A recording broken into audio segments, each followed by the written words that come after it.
Comenzamos el bloque informativo en Extra News.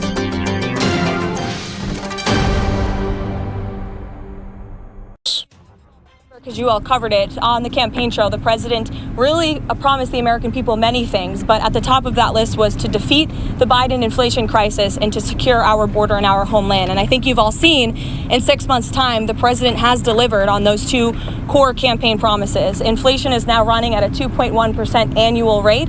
You look at our southern border, look at the numbers. Just last month, 0 illegal aliens were released into our country.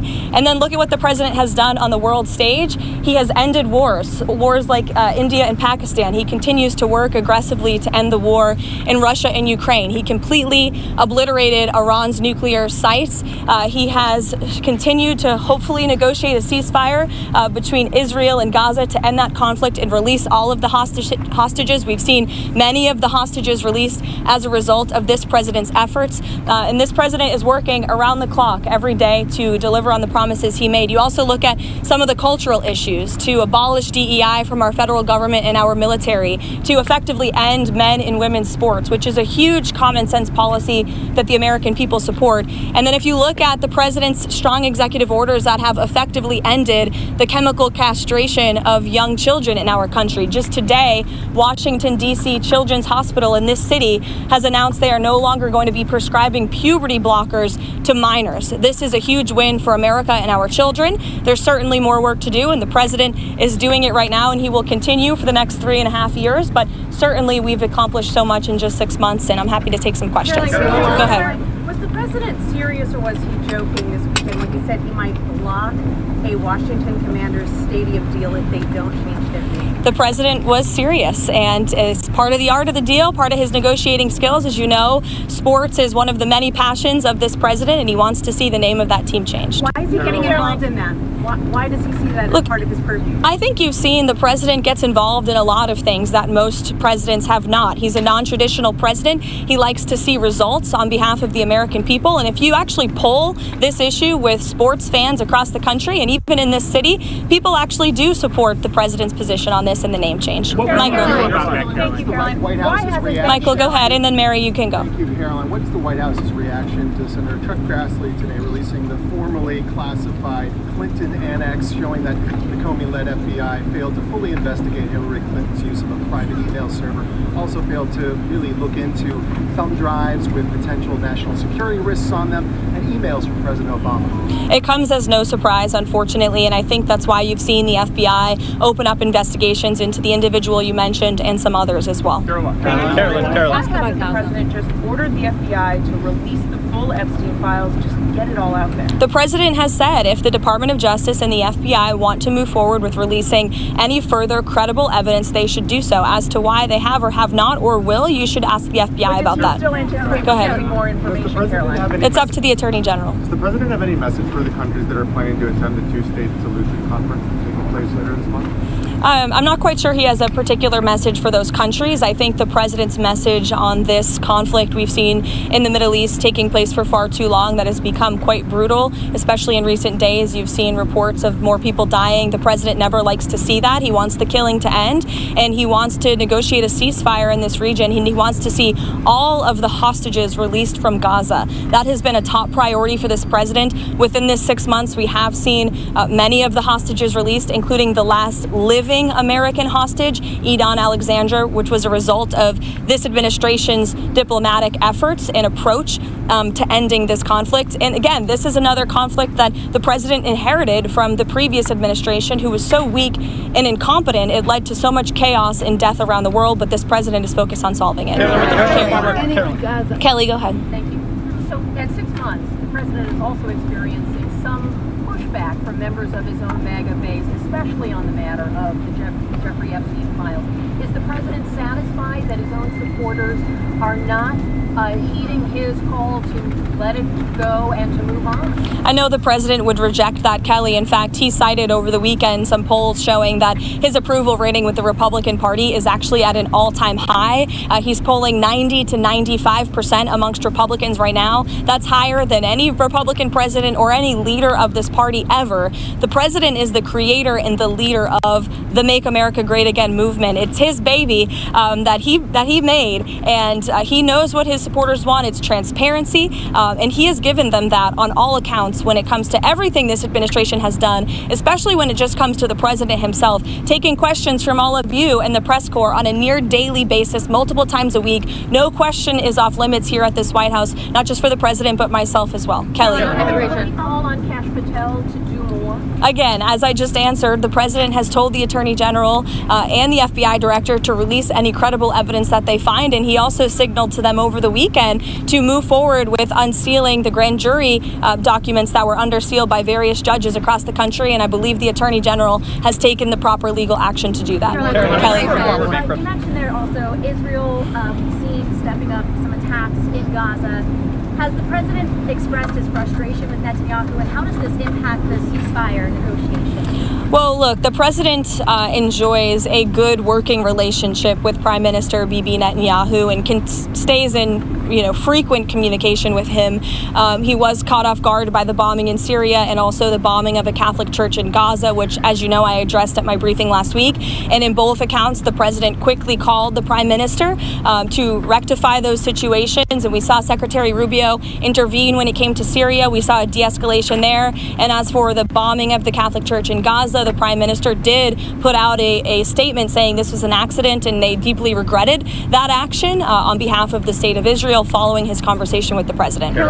Jordan. Has the White House taken a position on Maria Salazar's work visa bill, and ideally, what does the president want to see with a work program for aliens? Again, I know you asked me about that last week, and I regret to inform you my answer remains the same. I don't think that's the focus of the White House right now in terms of legislative priorities, but certainly, I promise you, we'll get a readout on the bill. But as I reiterated to you before, the president does not support amnesty for illegal alien criminals, and I think the tragic circumstance that took place in New York City this past weekend underscores the priority of this president to secure our homeland and to deport illegal alien criminals and public safety threats from our country and our community. That's this president's priority right now. That in the last several months, Americans have become more hesitant about President Trump's different ways that he's been conducting immigration. They think that it's going too far. Is the White House going to limit any ways that it is enforcing immigration across the country? I think the Trump administration is going to continue to focus on removing public safety threats and illegal alien criminals from sanctuary cities. The president himself has said that's the priority for him in this administration, which the vast majority of Americans do still support, removing illegal, heinous criminals from their communities. And ultimately, the best poll that was ever taken was on November 5th, when nearly 80 million Americans voted to re-elect this president, largely because of his immigration policies. And we've seen they've been a resounding success. Again, 0 illegal aliens were released into the country last month. That's a good thing for all of us standing here and for Americans across the country. There are reports that President Trump or that FBI agents going through the Epstein files were told to flag President Trump's name if it came up. Is that something the president was aware of, or something that he directed those agents or the Department of Justice to do? I don't believe that's something the White House was aware of. You'd have to ask the FBI. Is President Trump satisfied with how aid's being distributed in Gaza right now? Look, the president is the reason that aid is even being distributed in Gaza at all. He wants to see this done in a peaceful manner where more lives are not being lost. He hated seeing the pictures of starvation of women and children desperately needing that aid, which is why this administration came to a creative solution to bring that aid into the region. And we want to make sure that aid is delivered to people in need, but certainly does not end up in the hands of terrorists. I think both things can be done at the same time. Look, it's a very difficult and complicated situation, again, that the president inherited because of the weakness of the last administration. And I think he should be applauded and the administration should be applauded for coming up with a creative solution to get aid into the region. The president wants to see peace, and he's been been pretty clear about that, and our national security team continues to work on this every single day. But of course, it's a very complicated situation. Is the president over the weekend? Commerce Secretary had some pretty tough words for the Fed. It's good to see you. Hi, Mark. You're sneaking in back there. I know. I wish I was taller. The Commerce Secretary over the weekend had some pretty tough words for the Federal Reserve Chairman. The White House has kind of sent some mixed messages whether or not his job is safe or not. Will Powell be allowed to finish his term as Federal Reserve Chairman or not? Look, Mark, the president talked about this and answered these questions for you pretty extensively in the Oval Office. He has no plans to fire the Fed chair, but he has been very transparent in expressing his displeasure with Jerome Powell's management of the Fed and also his policies. And the president is right, by the way. He's been saying this for a while, but finally, economists and experts are agreeing with him that Jerome Powell should cut interest rates. If you look at our country, by every economic metric right now, it is booming. Look at the trillions of dollars the president has brought in foreign investments. Look at inflation, like I said, continues to go down. He's basically defeated it in just 6 months. If you look at the massive deregulatory campaign this administration has lost, look at the cost of goods. The cost of oil is down 20%. We've added 700,000 jobs to the economy in just 6 months. The manufacturing sector is ticking up again. By all accounts, this is a good economy. In fact, the Wall Street Journal, wherever you are, did in fact give credit for that today. They said that the economy has its swagger back, which is one way to put it. But I think that it's true, and I think that the Fed chair needs to lower interest rates. The president is right about that, and finally, people are catching up to the president on that. Brian, go ahead. Yes. Has the president shared any additional thoughts on privatizing Privatizing the TSA. I haven't heard him talk about that, but perhaps it would be a good idea. I think we can all agree there's a little bit of bureaucracy when you move through an airport, but I'll get with the president, or perhaps you can ask him yourself next time, Brian. The Congressional Budget Office released updated estimates today about the Big Beautiful Bill now that it's law. They estimate that the deficit will grow by $3.4 trillion by 2034, and that 10 million people will lose health coverage by 2034. I know you guys are critical of the CBO. More broadly speaking, is there any concern from the administration that this bill, now that it's law, will increase the deficit in any way or remove anyone from health insurance that they have legal citizens? No, look, this bill was a great bill for the American people. It was the largest tax cut for middle and working class families in our nation's history. And the president wants to see this country get our fiscal house in order. That's why this was a fiscally responsible bill, one of the most fiscally conservative pieces of legislation for its size that has ever crossed through Capitol Hill. And the president wants to cut our deficit. That's why he's effectively using tariffs to bring more revenue into the United States to ultimately pay down our debt that has been created by presidents on both sides of the aisles for many, many decades. There are 11 days until that August 1st trade tariffs deadline. What can we expect between now and August 1st in terms of potential announcements of trade deals with any countries? Look, I can tell you the trade team and the president himself continue to be very engaged with countries around the world when it comes to our trade agreements. You have the president of the Philippines who will be visiting the White House tomorrow. Perhaps this will be a topic of discussion. You will all see for yourselves in the Oval Office, as you always do. But the August 1st deadline is just really the start date for when the United States of America will begin collecting this revenue from all of the countries around the world who the president has sent these letters to. You could see some more letters before August 1st, John. You could have some more trade announcements as well. I can tell you the president, Secretary of Treasury, Secretary of Commerce, Ambassador Greer all continue to be in constant communication with our trading partners. Yes, sure. Thank you. How did you see the tariff negotiations with South Korea being fundamentally different with those with Japan?